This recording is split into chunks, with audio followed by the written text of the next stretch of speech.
हाय दोस्तों, welcome to study जेस्ट। आज हम लोग third part of current electricity देखेंगे। हम लोगों ने already first and second part discuss किया है आप लोगों के साथ।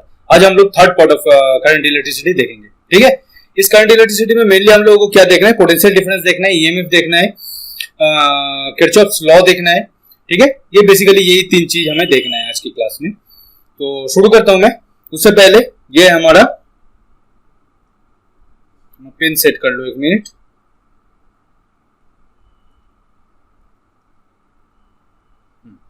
ये हो गया हमारा YouTube चैनल स्टडी जेस्ट एकेडमी। इसे जाके लाइक करो, सब्सक्राइब करो।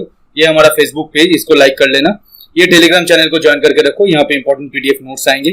ये जो है व्हाट्सएप कम्युनिटी, इसको ज्वाइन करके रखना, क्योंकि यहाँ पर आप लोग कोई भी टॉपिक से रिलेटेड कोई भी क्वेरीज आप रेज कर सकते हो, एंड पर्टिकुलर वही फैकल्टी आपको उसका आंसर भी देंगे। ठीक है, और भी कुछ ज्यादा इंपॉर्टेंट कुछ जानने की जरूरत हो तो आप www.studygest.in को कभी भी विजिट कर सकते हो। ठीक है, चलो, ये हमारा प्ले स्टोर में ऐप है ये।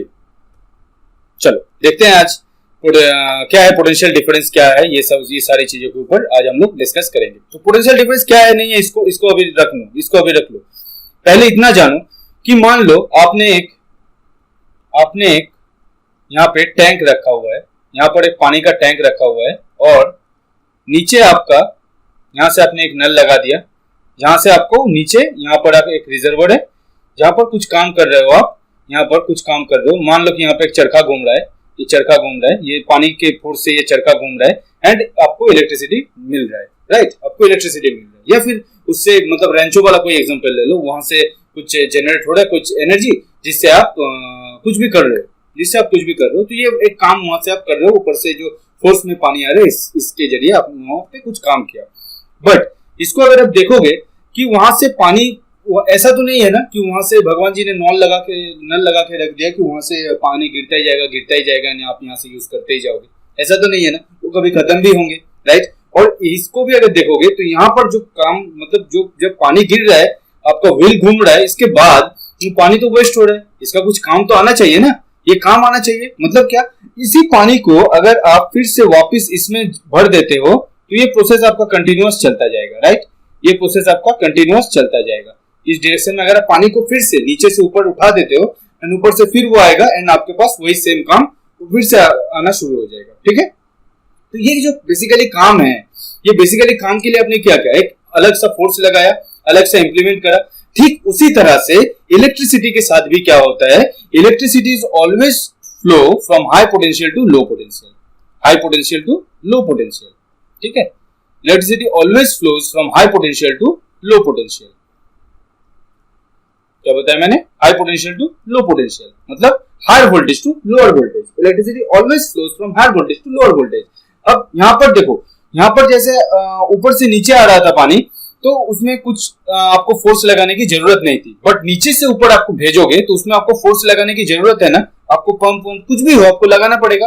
ठीक उसी तरह से अगर आप इलेक्ट्रिसिटी को लो पोटेंशियल से हाई पोटेंशियल में भेजोगे, लो पोटेंशियल से हाई पोटेंशियल तक भेजोगे, तो आपको कुछ ना कुछ फोर्स, कुछ ना कुछ एनर्जी वहां पे चाहिए है। राइट, तभी जाके ये काम हो पाएगा, क्योंकि खुद से खुद तो होगा नहीं, ये high potential to low potential ही फ्लो करते हैं। ये मान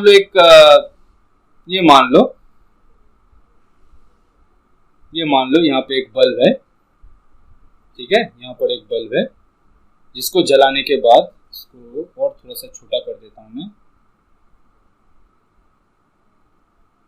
ये एक बल्ब है, यहाँ पर वोल्टेज है, यहाँ पर वोल्टेज है V है, यहाँ पर वोल्टेज है VB, sorry for the interruption. यहाँ पर वोल्टेज है VA, यहाँ पर वोल्टेज है VB। ये करंट फ्लो हो रहा था यहाँ पर हाई पोटेंशियल से लो पोटेंशियल तक। यहाँ पे बल्ब जल गया आपका, ये बल्ब इग्नाइट कर गया आपका। बल्ब जब इग्नाइट हो गया तो एनर्जी क्या हो गया, बल्ब वहां पे कुछ एनर्जी लगा, क्योंकि हीट इलेक्ट्रिक एनर्जी जो था वो लाइट एनर्जी में कन्वर्ट हो गया। अब उसकी मात्रा कम हो जाएगी। राइट, अब वो लोअर पोटेंशियल पर आ गया। अब अगर ये लोअर पोटेंशियल पर आ गया है तो ये लोअर पोटेंशियल से हायर पोटेंशियल तक तो जाएगा नहीं फिर वापस। अगर ये लोअर पोटेंशियल से हायर पोटेंशियल पर जाएगा नहीं तो क्या होगा, सर्किट में ब्रेक हो जाएगा, पर ऐसा तो हो नहीं सकता। तो इसी टाइम पे सर्किट ब्रेक ना हो, इसलिए यहाँ पर क्या लगाया जाता है, एक बैटरी या सेल लगाया जाता है, जिसे हम क्या कहते हैं, ईएमएफ, इलेक्ट्रोमोटिव फोर्स। यहाँ पर एक सेल या बैटरी कुछ लगाया जाता है, जिसका काम ये होता है कि इस लो पोटेंशियल का जो इलेक्ट्रिक करंट है इसको लो पोटेंशियल से हाई पोटेंशियल में भेजना। What the point?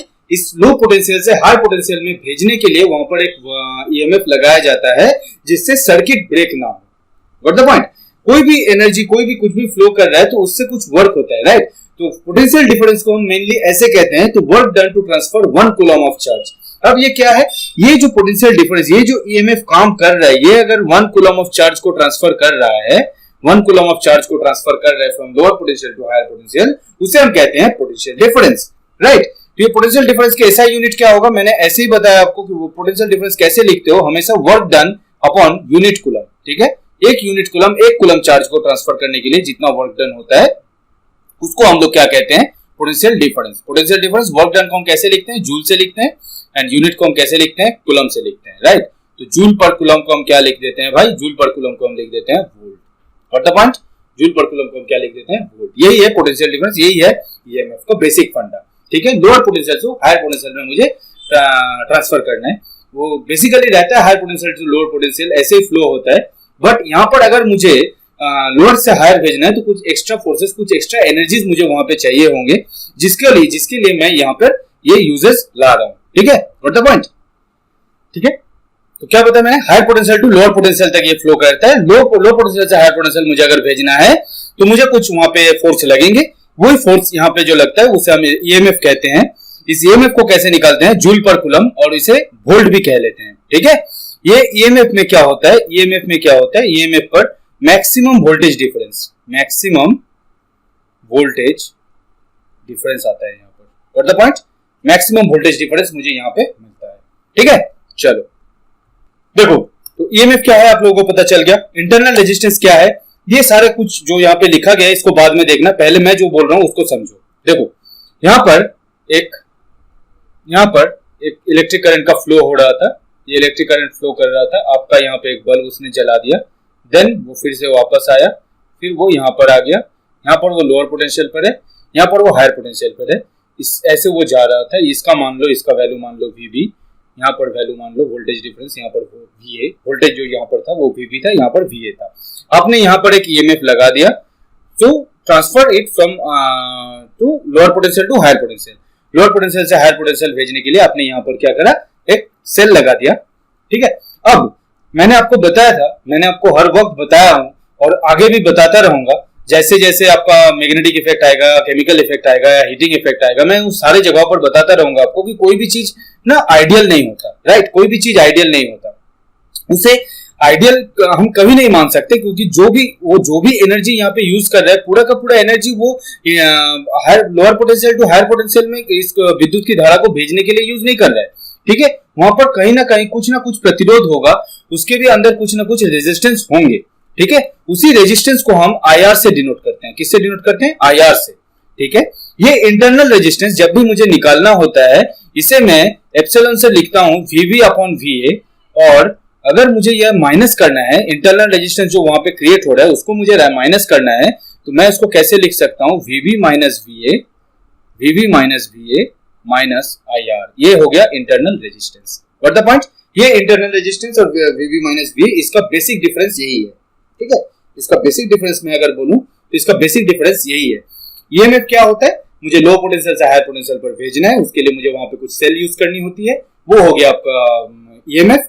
एंड इस ईएमएफ में हर एक में कुछ ना कुछ इंटरनल रेजिस्टेंस होते हैं, उस इंटरनल रेजिस्टेंस को हम IR से डिनोट करते हैं, एंड उस जो वहां पे वोल्टेज का डिफरेंस हो रहा है ना मैक्सिमम, उससे मैं अगर IR को माइनस कर दूं तो मुझे पता लग जाएगा कि ईएमएफ की वैल्यू क्या है, कितनी मात्रा में वो एनर्जी वहां पे प्रोवाइड करा रहा है to transfer the flow of electricity from lower potential to higher potential. Got the point? चलो अब आते हैं किरचॉफ्स लॉ पर, कि किरचॉफ्स लॉ क्या है नहीं। उससे पहले मैं थोड़ा सा पानी पीने में विश्वास रखूंगा। अब हम लोग क्या देखेंगे? Kirchhoff's law. किरचॉफ्स लॉ दो लॉ दिए थे किरचॉफ जी ने। एक दिया था फर्स्ट लॉ, ये है फर्स्ट लॉ मेरा, ये है मेरा first law, it work on charge conservation. ये है सेकंड लॉ जो वर्क ऑन एनर्जी और वोल्टेज कंजर्वेशन, राइट? इसे हम केवीएल कहते हैं, फर्स्ट को हम केसीएल कहते हैं। केसीएल क्या है? केसीएल बेसिकली कहता ये है summation of all the charges is equals to 0, और यहाँ पर summation of voltage drop is equals to 0। अब कैसे क्या होता है इसको देखो, मैं यहां पर आता हूं, एक फ्रेश स्लाइड पर आता हूं, देखो इसको समझो।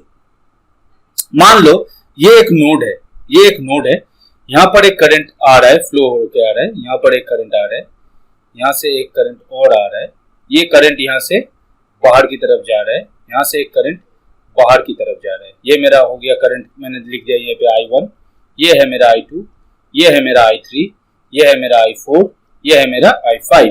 ठीक है, इसी एक नोड पर, पर्टिकुलर एक नोड पर ये करंट यहाँ से I1 आ रहा है, यहाँ I2 आ रहा है, या I5 निकल रहा है, I3 निकल रहा है, I4 यहाँ से पर आ रहा है। ठीक है, first law of KCL, first law of Kirchhoff, first law of charge conservation, Kirchhoff first law of charge conservation क्या कहता है, देखो इसको, Kirchhoff first law of charge conservation ये कहता है कि summation of I is equals to 0। क्या है ये, देखो इसको समझो। ये जो I1 है ना, जो भी करंट आ रहा है, जो भी करंट आ रहा है उस नोड पर, उसको हम प्लस से डिनोट करेंगे, एंड जो भी करंट जा रहा है उसको हम माइनस से डिनोट करेंगे। ठीक है, इतना पॉइंट क्लियर है। जो भी करंट वहां पर इस नोड पर आ रहे हैं उसको हम प्लस से डिनोट करेंगे, एंड जो भी करंट वहां से निकल रहा है उसको हम माइनस से डिनोट करेंगे। ठीक है, ये है मेरा I1, ये मेरा I2, प्लस में ये दोनों आ रहे थे। I3 देखो निकल रहा है तो इसको मैं माइनस से दे दिया, I4 मेरा आ रहा था इसलिए मैंने प्लस से दिया, I5 मेरा जा रहा है इसलिए मैंने उसको माइनस में दिया। इसका समेशन 0 होगा। ये है Kirchhoff first law. Kirchhoff first law of charge conservation यही कहता है।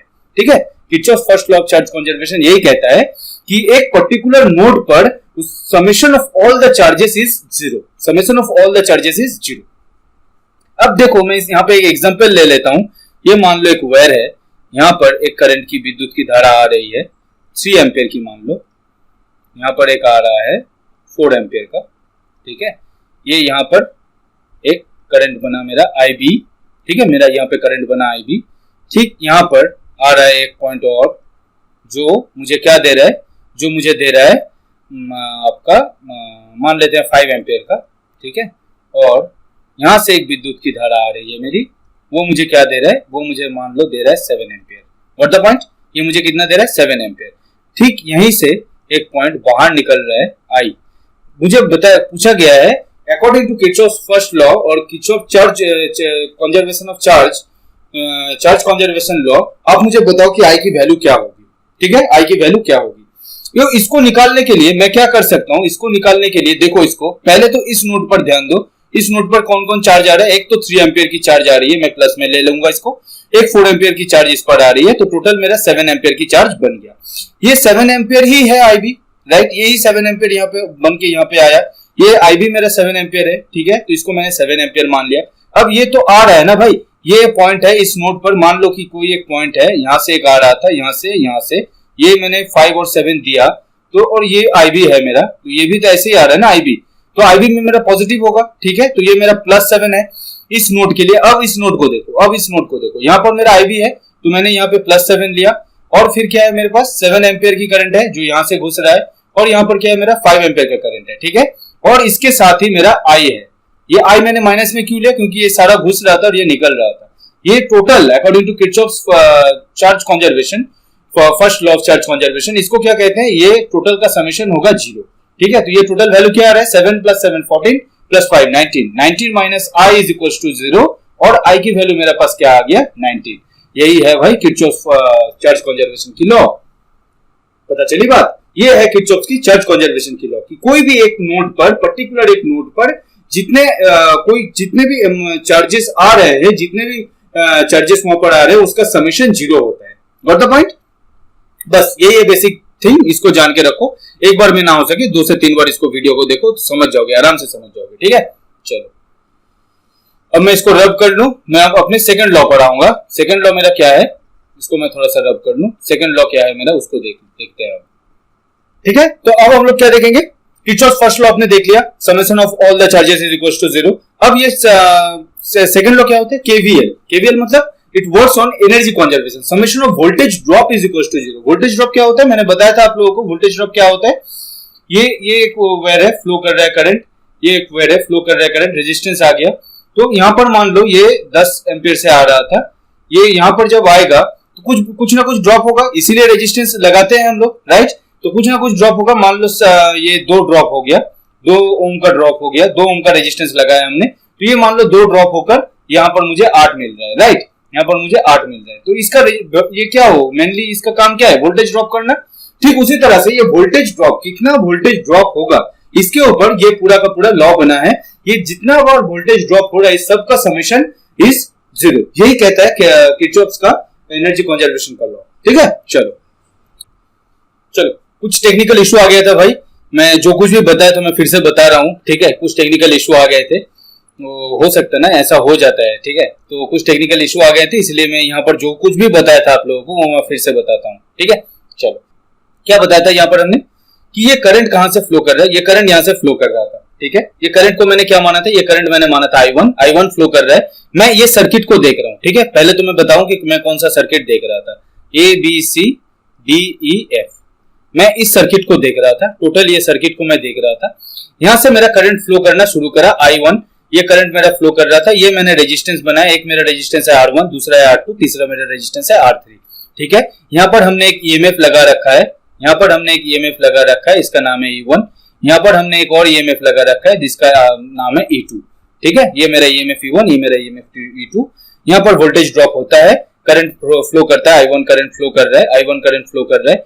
यहाँ आकर ये करंट I3 से, यहाँ पे I3 नाम का करंट फ्लो कर रहा है, और यहाँ से एक सर्किट मैंने करा था, यहाँ पर एक करंट I2 फ्लो कर रहा है। ठीक है, व्हाट द पॉइंट, यहाँ पर मेरा करंट कैसे फ्लो कर रहा था, यहाँ पर मेरा करंट फ्लो कर रहा था I2 से। ठीक है, व्हाट द पॉइंट। चलो अब देखते हैं कि हम किरचॉफ्स वोल्टेज लॉ को लगाते कैसे हैं। देखो, आपको किरचॉफ्स वोल्टेज लॉ अगर लगाना है ना तो कोई भी एक पॉइंट को आप पकड़ लो, कोई भी एक सर्किट को आप पकड़ लो, जैसे हमने यहाँ पे ABCDEF पकड़ा था। ठीक है, जैसे हमने यहाँ पर ABCDEF पकड़ा था उसी तरह से यहाँ पे कोई भी वोल्टेज, कोई भी सर्किट को पकड़ लो। मैंने ABCDEF पकड़ा एंड इसको यहाँ से लिखना शुरू करा कि मैंने इसको डायरेक्शन, इसका डायरेक्शन भी बहुत मैंडेटरी है, इसका डायरेक्शन भी बहुत मैंडेटरी है। मैंने डायरेक्शन यहाँ पर एंटी क्लॉकवाइज लिया। ठीक है, एंटी क्लॉकवाइज लिया। अब देखोगे इसको कि एंटी क्लॉकवाइज लेने से मेरा क्या क्या चेंजेस आ रहे हैं। देखो, एंटी क्लॉकवाइज डायरेक्शन में ले लिया, इसका मतलब यह है कि मैं एंटी क्लॉकवाइज, जहां करंट एंटी क्लॉकवाइज होगा उसको मैं पॉजिटिव लूंगा, जहां मुझे करंट क्लॉकवाइज दिखा उसको मैं नेगेटिव कर दूंगा। ठीक है, लेने का मतलब क्या है, मतलब साइन कैसे लेते हैं, इसको करते करते देखते हैं। ठीक है, इसको करते करते देखते हैं। चलो, यहां से मैं करंट लेना शुरू करा, एंटी क्लॉकवाइज में मैं करंट ले रहा हूं, ये I1 की फ्लो कर रहा है, यहाँ पर रेजिस्टेंस पे आ गया, उसके करंट की वहां पे वोल्टेज की ड्रॉप हो गई। कितना वोल्टेज ड्रॉप हो गया, I1 R1।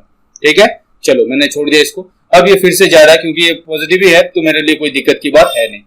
फिर से मैं भेज रहा उसको, यहाँ पर ये EMF पे आके टकरा गया। अब EMF पे जब भी टकराएगा फर्स्ट जो साइन होगा उसी को हम लिख लेंगे। यहाँ पर फर्स्ट साइन क्या है, माइनस का है, ये मैंने ε1 को, मैंने EMF को माइनस में ले लिया। ठीक है, अब मैंने फिर से करंट को भेजना शुरू करा, ये करंट मैंने फिर से भेजना शुरू करा यहाँ से।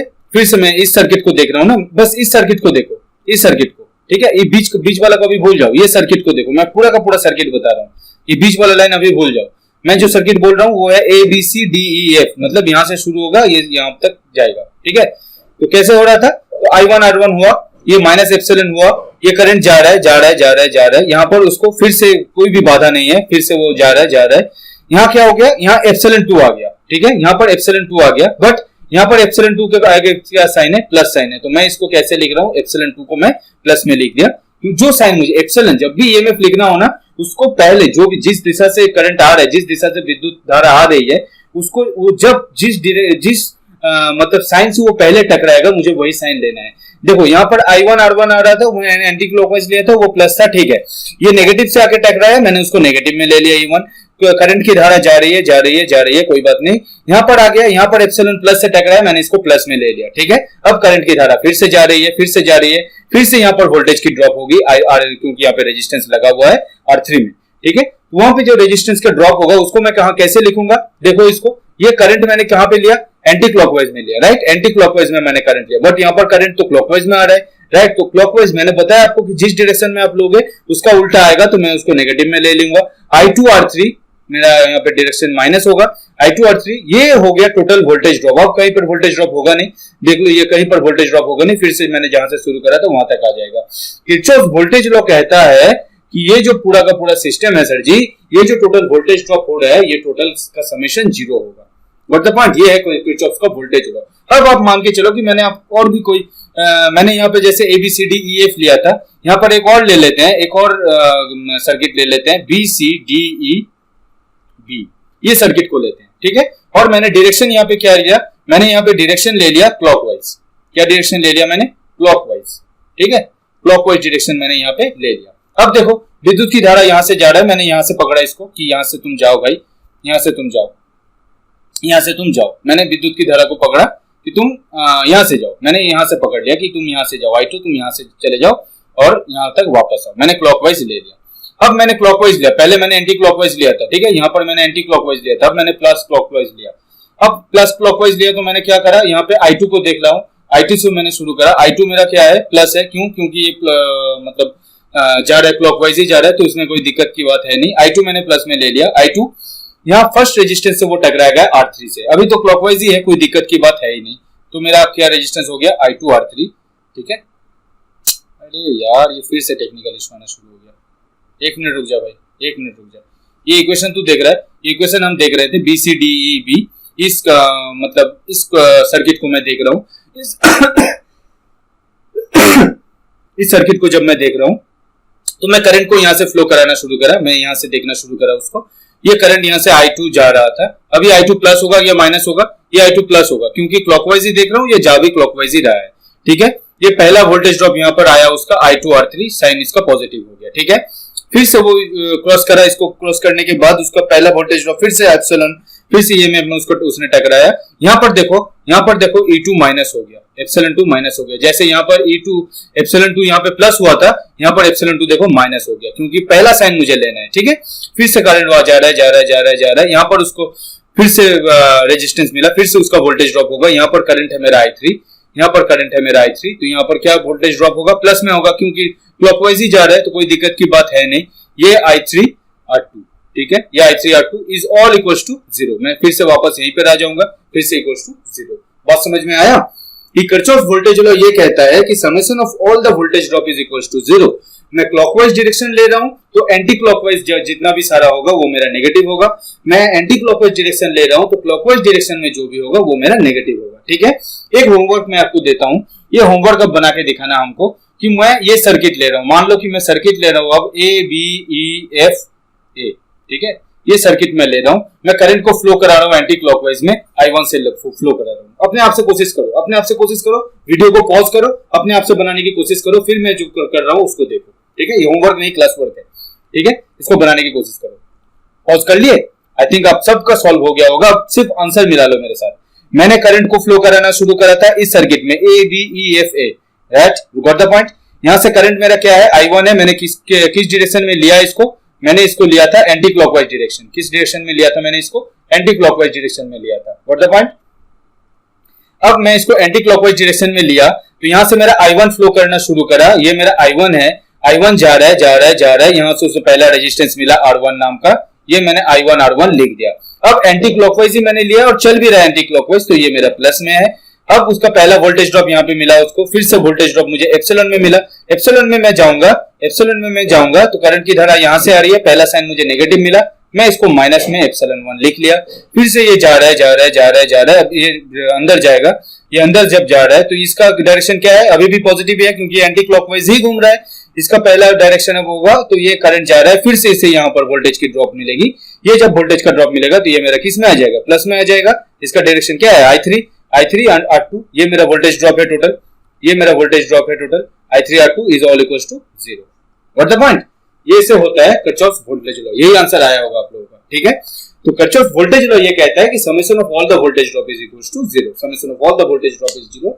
और किरचॉफ चार्ज लॉ ये कहता है कि summation of all the charges is equals to 0, ठीक है। तो ये में क्या है आपको पता लगा, वोल्टेज डिफरेंस क्या होता है आपको पता चला, इंटरनल रेजिस्टेंस क्या होता है आपको पता चला, किरचॉफ वोल्टेज लॉ क्या होता है, सेकंड लॉ किरचॉफ केवीएल क्या है पता चला, केसीएल क्या है पता चला, ठीक है। इस वीडियो को एक बार ना सके तो 2 बार और देख लेना, पूरा का पूरा चीज क्लियर हो जाएगा। मैं फिर भी बता देता हूँ, फिर भी अगर कहीं पर कुछ भी डाउट रेज होता है तो उसको मुझे बताना, कोई भी डाउट रेज हो तो मुझे बताना, ठीक है। ये जो नाम दिया मैंने, इसको ऐसे मत समझ लेना कि I1 यहाँ से जा रहा था, ये अंदर घुस गया तो I3 है, ठीक है। मैं बस इसको नाम दिया I3, ये मेरा करंट का नाम है बस, और कुछ नहीं है। ये I1 यहाँ से जा रहा था, यहाँ पे I2 हो गया, मैं ये सब कुछ बात नहीं है, ये मैंने सिर्फ नाम दिया यहाँ पर, ठीक है। मेरे लिए वो I1 है, मेरे लिए ये I2 है, मैं नाम दिया ताकि इसको समझा सकूं ढंग से, ठीक है। चलो, बीच में एक बार टेक्निकल इशू आ गया था तो उसके लिए माफी चाहूंगा भाई।